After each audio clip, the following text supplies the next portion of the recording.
Assalamualaikum warahmatullahi wabarakatuh. Perkenalkan, nama saya Zahardina Batubara dengan NIM C1B0194046. Kali ini saya akan menjelaskan materi pajak. Yang pertama, saya akan menjelaskan cara menghitung pajak. Yang pertama, langkah pertama yang harus Anda lakukan adalah menghitung penghasilan bruto Anda setiap bulan. Caranya begini, Anda jumlahkan saja penghasilan secara keseluruhan pada bulan berjalan. Maksudnya, tidak hanya gaji pokok Anda saja yang masuk dalam perhitungan, namun juga tunjangan lainnya bila ada, seperti tunjangan transport, tunjangan perumahan, premi jaminan kecelakaan kerja, premi jaminan kematian, premi asuransi kesehatan, dan tunjangan lainnya yang bersifat teratur. Selain itu, uang tambahan di luar gaji pokok juga ikut dijumlahkan seperti uang lembur, uang perjalanan dinas, bonus, uang cuti, tunjangan hari raya, dan tunjangan lainnya. Nah, Anda jumlahkan saja semuanya, hasilnya nanti merupakan penghasilan bruto pada bulan berjalan atau 1 bulan penghasilannya. Yang kedua, yaitu langkah kedua, menemukan penghasilan bersih atau neto Anda selama 1 bulan. Untuk menemukan penghasilan bersih atau neto Anda selama 1 bulan, mudah saja. Anda hanya perlu mengurangi penghasilan bruto Anda pada bulan berjalan dengan pengurangannya. Nah, yang dimaksud pengurangan di sini misalnya adalah biaya jabatan biasanya 5% dari gaji pokok, iuran pensiun biasanya 2% dari gaji pokok, iuran jaminan hari tua biasanya 2% dari gaji pokok. Langkah ketiga adalah menghitung penghasilan bersih atau neto selama 1 tahun. Caranya mudah, Anda juga pasti sudah bisa melakukannya. Anda tinggal mengalihkan 12 kali penghasilan bersih 1 bulan Anda. Langkah keempat adalah menghitung penghasilan kena pajak atau PKP. Anda bisa menghitungnya dengan cara mengurangi PKP, itu penghasilan bersih Anda selama 1 tahun yang sudah Anda hitung tadi dengan penghasilan tidak kena pajak atau PTKP.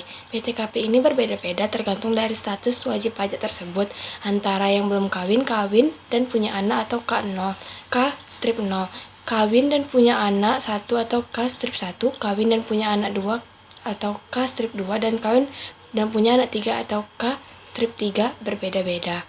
Yang terakhir, yaitu langkah kelima, adalah menghitung PPh 25 yang harus dibayarkan. Setelah Anda mengetahui PKP selama 1 tahun, Anda tinggal mengalihkannya dengan tarif PPh 25 yang berlaku.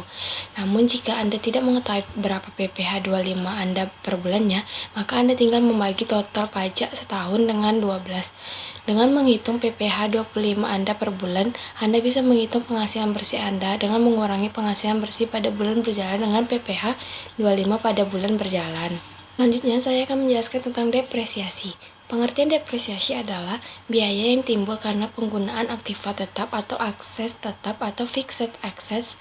Jadi, biaya depresiasi adalah biaya yang muncul karena aset tetap yang digunakan mengalami penurunan manfaat atau penurunan kualitas menyusut. Biaya depresiasi atau penyusutan ini sangat berkaitan dengan penghitungan masa pakai atau masa umur dari suatu aset tetap seperti mesin yang nilainya atau valuasinya terus mengalami penurunan karena penggunaan yang terus-menerus. Berikut beberapa faktor yang memengaruhi biaya perhitungan biaya depresiasi. Yang pertama, harga perolehan, yang kini meliputi harga pembelian. Yang kedua, biaya pengiriman. Yang ketiga, pajak. Yang keempat, biaya pemasangan dan sebagainya. Nilai residu adalah nilai dari aset ketika sudah tidak lagi digunakan.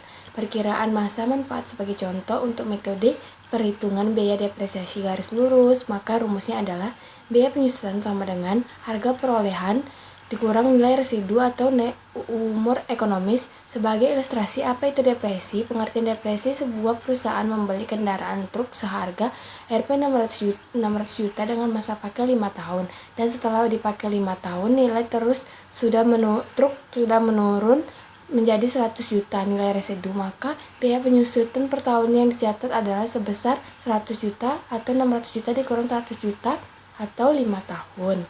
Selanjutnya, saya akan menjelaskan tentang amortisasi. Pengertian amortisasi adalah suatu proses pelunasan hutang yang dilakukan dengan jangka waktu ataupun periode tertentu dan juga dikerjakan secara bertahap. Contoh sederhana dari pembayaran amortisasi ini adalah pembayaran tagihan bulanan pada kredit kendaraan, pinjaman kartu kredit, pinjaman KPR, dan lain-lain. Prosedur pembayaran amortisasi pun mempunyai perhitungan khususnya sendiri, tapi yang pasti, angka cicilan ataupun pembayarannya harus lebih besar daripada pokok pinjaman serta beban bunga yang harus ditanggung pihak peminjam. Jadi, nilai amortisasi ini lambat laun akan terlunasi pada setiap pembayaran angsuran. Dan penjelasan saya yang terakhir yaitu cara menghitung amortisasi. Kegiatan amortisasi akan mewajibkan perusahaan untuk bisa melakukan pembayaran utang yang mencakup pembayaran pokok atau pericipan pinjaman dan juga pembayaran bunga. Maksud dari pokok peminjaman dalam hal ini adalah saldo utang yang harus beredar dan juga wajib dilunasi oleh pihak perusahaan. Pembayaran bunga akan menjadi semakin menurun jika jumlah pokok yang harus dibayarkan menjadi semakin banyak. Lama-kelamaan, jumlah bunga yang harus dibayar tersebut nantinya akan berkurang, namun jumlah pembayaran pokok bisa meningkat. Sekian penjelasan presentasi dari saya. Apabila ada kesalahan kata, saya mohon maaf. Wassalamualaikum warahmatullahi wabarakatuh.